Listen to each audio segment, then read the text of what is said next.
Welcome to SaaS Backwards, a podcast that helps SaaS and AI CEOs and go-to-market leaders accelerate growth and enhance profitability. Today, our guest is Jason Roberts. Jason has spent the last 15 years as an executive with B2B SaaS organizations in a variety of industries that were in growth stages and into PE investments and transactions. He's led the transformation of organizations' go-to-market operations functions to align the client lifecycle to driven and solidify retention and become the foundation for growth. Jason, thanks for joining the podcast. Can you tell me about what you're involved with a little bit more today?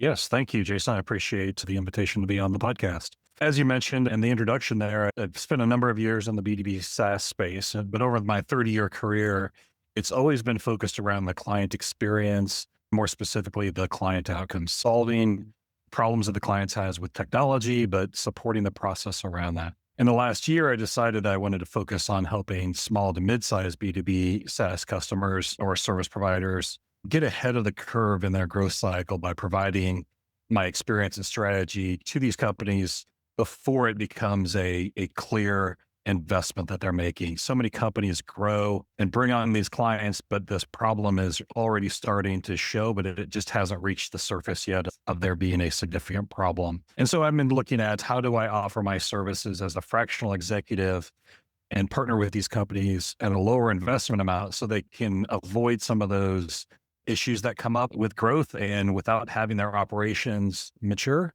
And so hopefully I can help them avoid some of those mistakes and missteps that erode retention and slow down growth as they continue to go forward.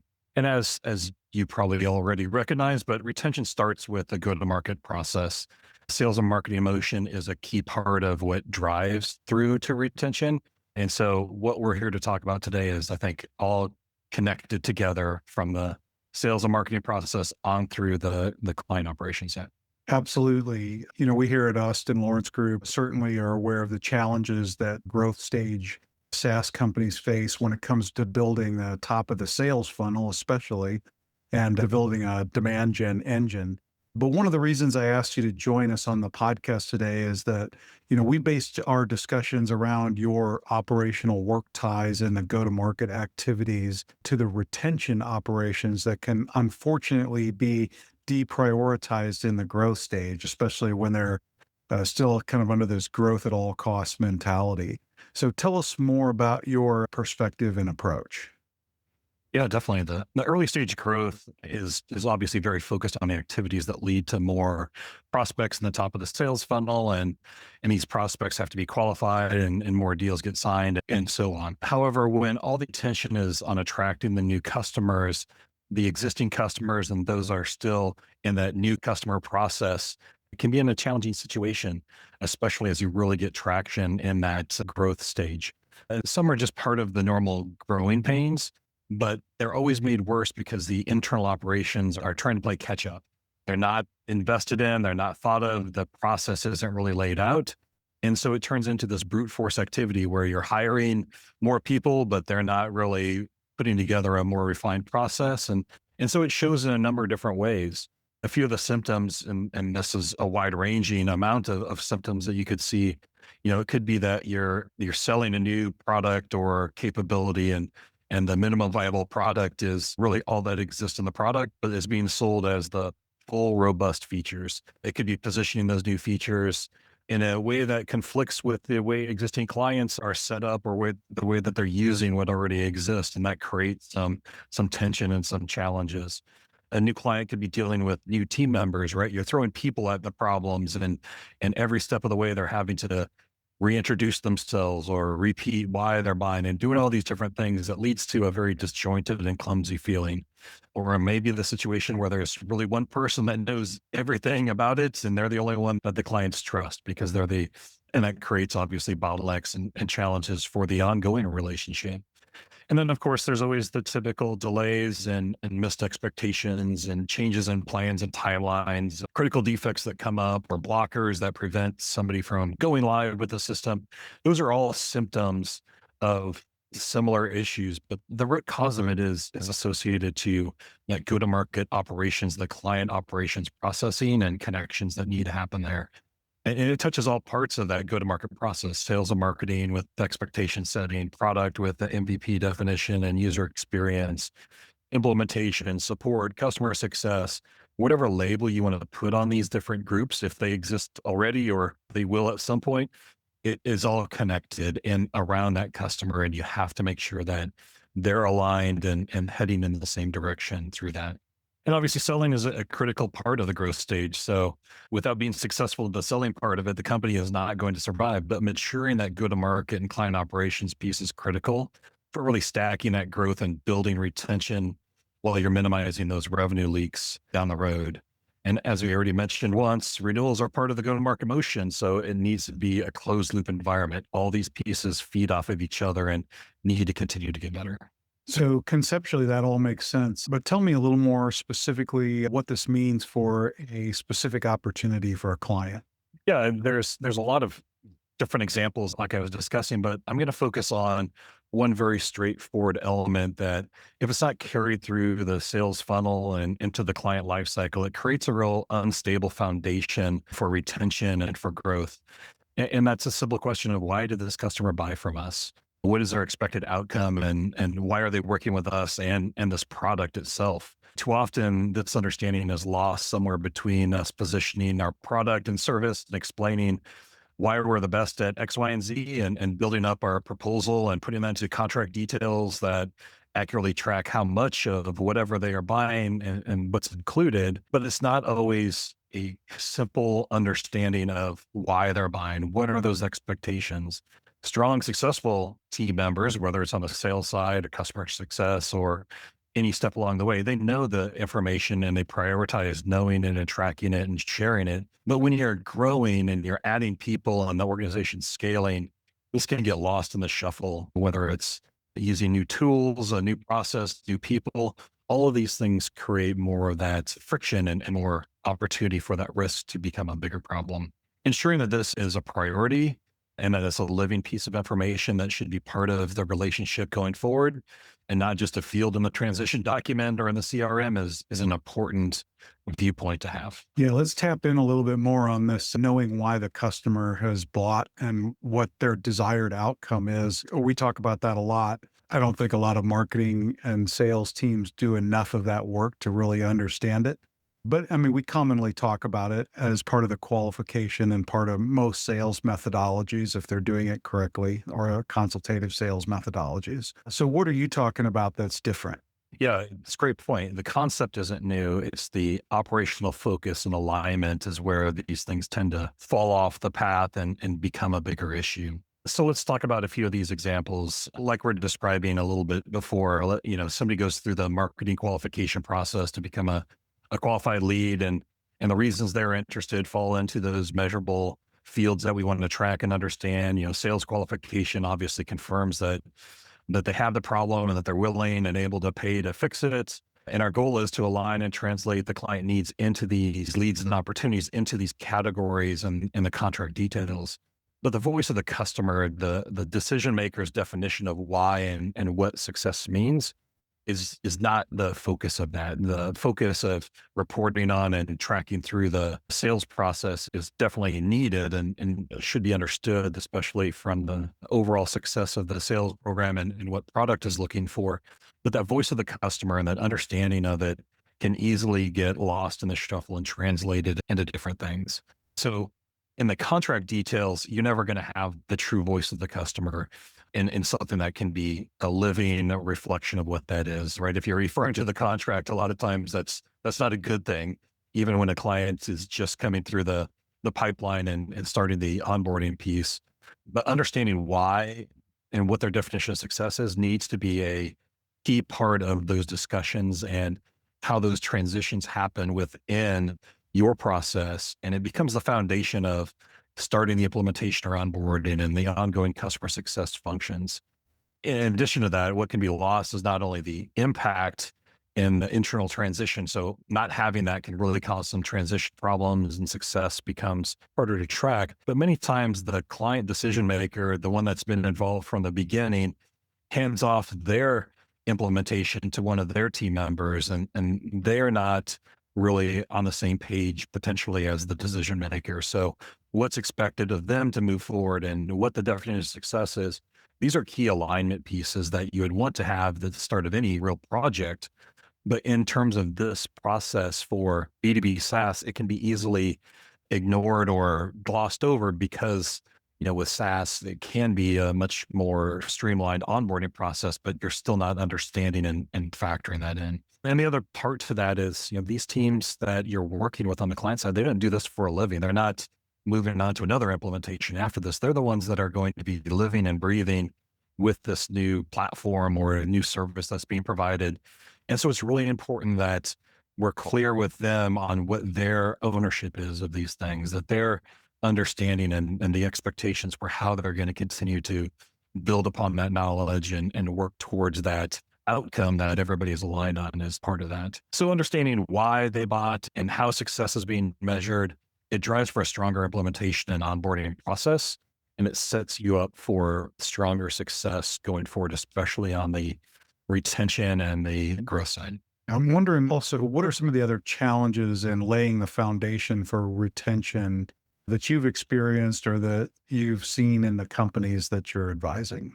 There's always a handful of items that are common and they can show up in different ways and in different levels of severity. But a lot of it comes down to alignment on the expectations, the outcomes like we're just talking about. But it's aligning on those expectations and making sure that everybody is on the same page throughout the course of that relationship, right? Yes, it's critical to start on the implementation or onboarding, but even as you go forward, how they're using the software, what they're getting from it, things change in your client's world. And so you have to keep on top of what's happening, what are their expectations and how are those changing? But when we look at starting off on the right foot, not only is it the transition from the sales motion to the implementation, it can also be a reality check that now there's work to be done, right? So there's kind of these high and low points. And the high is, hey, we made a decision. We bought the software. Yay, we're fixing something that's been a problem for us, for the client. But now there's really work to be done. And that change can really be a drag because they're doing their day job and they're doing this as well in most cases. And so it becomes a very hard balance and critical that things are clear and upfront and we're not allowing surprises to show up if they can be identified earlier. So aligning with those expectations on timing and all those things are important. How long it's going to take before they see the benefit is one of the pieces that's critical in the investment, right? We would refer to it and as a SaaS business, we should be thinking about it as our time to value metric, is that metric allows us to have a definition that says once we start that implementation or onboarding, how long does it take before they start to see value? It doesn't mean everything is done, but when are they going to start seeing value? In some cases, right, in very complex, very robust systems, CRMs, ERPs, those types of things, we're talking months, if not into years to get fully deployed. But that time to value is about not only just getting them access to something, but it's when they can actually use it to do part of their job, to start to fill that gap that they had before, or to deliver some value to them and their customers that is critical for why they made the decision. So as a company, we should be looking at measuring and trending that time to value. And with a client expectation, we need to align on what their expectations are and help set that as well. We should rely on them to define what their implementation timeframe should look like. We need to work with them proactively on that. So when we talk about all these different metrics, especially on the time to value, and client satisfaction obviously is directly tied to that. And we don't want to underestimate that function and how long that transition is going to really take to make for them. And change management is that underlying theme that is often, I don't want to say overlooked, but it's assumed that it's going to happen, just like assuming that the client knows why the decision maker about this or that they're on board with the timeline, but they don't really understand the work that needs to happen. Change management is another one of those areas that is critical for that ongoing success and especially in a more timely manner, because if you don't plan for it, if they're not planning for it, that change to the new system, to the new process can take 2 to 3 times to what it really should if you don't take those steps up front. I've gone through training through a company called ProSci, and they have an acronym called ADKAR, and it really resonated with me, not as a, hey, every little detail of that process, while it's very good, it's understanding those key parts of that change management process that can help even in these smaller projects can make a lot of sense. So ADKAR stands for awareness, right? How much does the team understand that this is a problem that needs to be solved? Why is this something that we are prioritizing, right? Getting the team and especially the leaders on the client team aware is a key part of that. The desire to make the change. Why does this change make sense? Is it about doing things more efficiently? Is it filling a gap? Is it solving a problem that they have, right? Build that desire for why they want to see the change. Knowledge of, hey, what's happening? What's it going to take to do this? And how is this going to all come together? That's keeping them up to date on what's happening. How is this going to come together? Even before it's, them logging into a new tool or whatever it is. It's around that building that train the trainer type mentality when you have a larger group of users. Ability that gets to the training side to it. So how are they going to use the tools and build their skills within that new system? And the reinforcement piece, the R of ADKAR is also something that often can be under prioritized. It's that reinforcement of, hey, we're doing something new. We got the solution. Now we're bringing in more leads, or we're doing these new things that we weren't able to do before. But it's important that you continue to reinforce what those expectations were for using this. It's not just that it's up and running. It's how are we continuing to get better at this? How do we stay engaged with the performance that they're seeing? And that's really the foundation for customer success, right? It's the ongoing pushing them forward, the reinforcement of what they need to be doing and not getting sidetracked with falling back into their old ways. Well, let's take a quick pause here to hear from our sponsor about the go-to-market analysis. If you're building a SaaS company, here's some data that's certainly worth paying attention to. According to Kyle Poyar's research across 6,500 software companies, only about 1 in 5 ever reach 5 million in ARR, and just 1 in 10 make it to 10 million. Now, those are some pretty sobering numbers. If you've got funding and a solid product, but you're still missing revenue targets, the culprit is almost always somewhere in your go-to-market. Now, maybe you're losing too many deals to no decision. And many times pricing hasn't changed and it's opened the door to competitors. And often sales and marketing are hitting their activity KPIs, but that's where the good news ends. Now, these are all solvable problems, but you have to know where to look. And that's exactly why we built the SaaS Doctor's Go-to-Market Checkup. It's a free diagnostic where we assess 12 critical components of your growth engine, from positioning and pricing to your sales tech and metrics. We'll come back to you with a clear picture of what's holding you back and what to prioritize next. No 80-page decks that you'll never implement, just a sharp, actionable read on why you're stuck and what needs to change. So if your product should be growing faster than it is, check out the link in the show notes and let's talk. And now, back to the podcast. We all know that growth stages, decisions, and activities have to be kind of scrappy to drive success, right? There's nothing that can be done perfectly. So what's your recommendation to those companies that are really sprinting ahead with their growth execution, but have not put the same time and effort into retention strategies? Yeah, that pressure to sell is critical, and the success of that is obviously really important, especially with new funding and growth expectations that are there. It's that challenge of, how do you prioritize these other areas? How do you get the time and energy around these other areas when you're already a lean organization or you don't have that type of experience on staff that's really focused on these types of pieces? And that's where leveraging other services, other ways to approach this is critical. And you might have team members that have that inherent understanding, that passion for customer success that are, just at the starting point. They just need to build their knowledge and grow from there. The important thing is that you recognize the need to do these things, and you recognize that even when you start to see the growth showing up like you expect, and and the retention is solid, that you may not see some of the revenue leakage until you get to a next renewal cycle or two that are going through that full new process at scale. And so that's an important piece of how you need to lay out your strategies.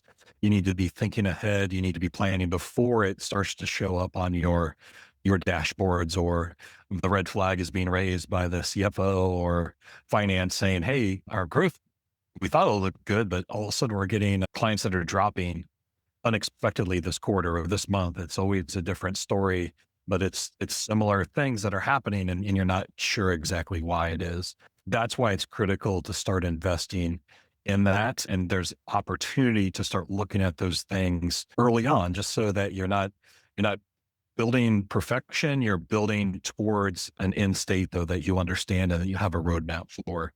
So understanding where your risk is starting to build up, understanding what your priorities are now and what you're planning to do next is all part of that kind of maturation that you need to go through before it becomes a five-alarm fire. One last question. Where are clients typically struggling to make progress in their own worlds that they would engage you? And what does an engagement with you look like? Like, what are the symptoms that show up that they should be, talking to you?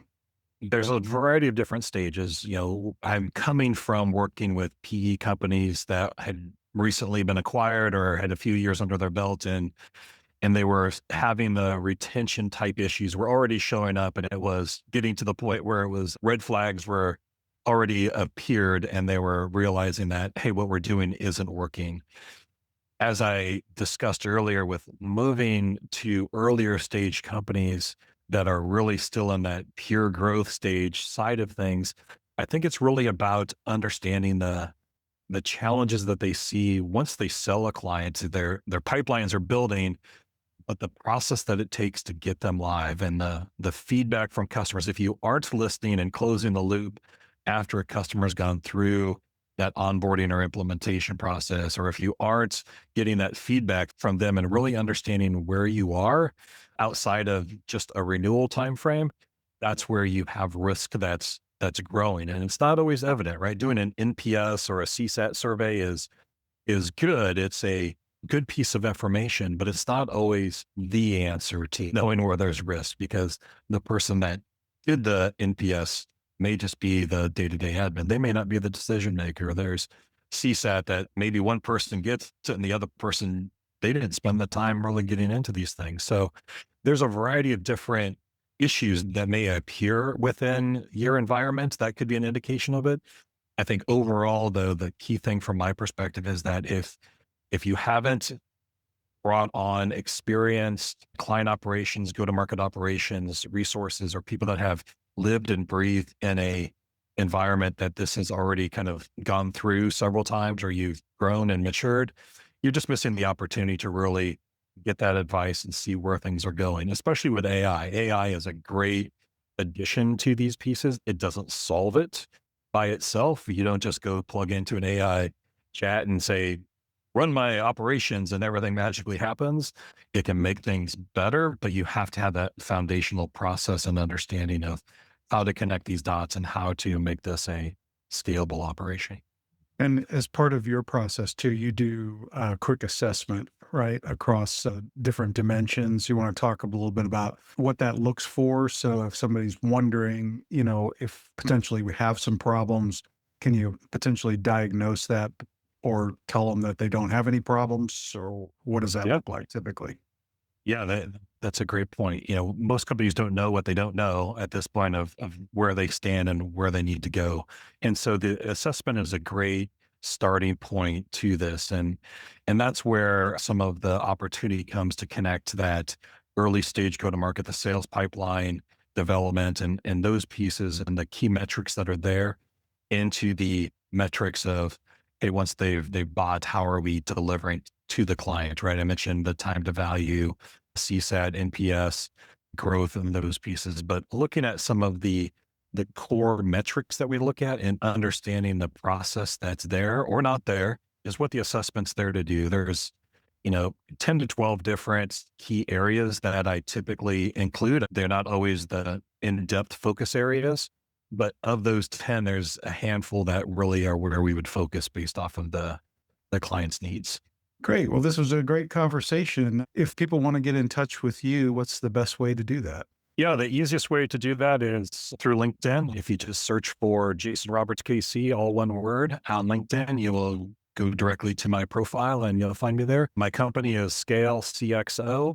That's also out on LinkedIn. The website is still in its building stages, but for now, LinkedIn is the best place. Great. And if you want to reach out to me, my name is Jason Myers, and my email is jm@austinlawrence.com. Our demand generation agency is for software and AI companies, and it's called Austin Lawrence. And that's found at austinlawrence.com. And if this episode didn't convince you to subscribe to the podcast SaaS Backwards, I'm not sure what will. Jason, thanks for joining us today. There's a lot of good information. Thank you, Jason.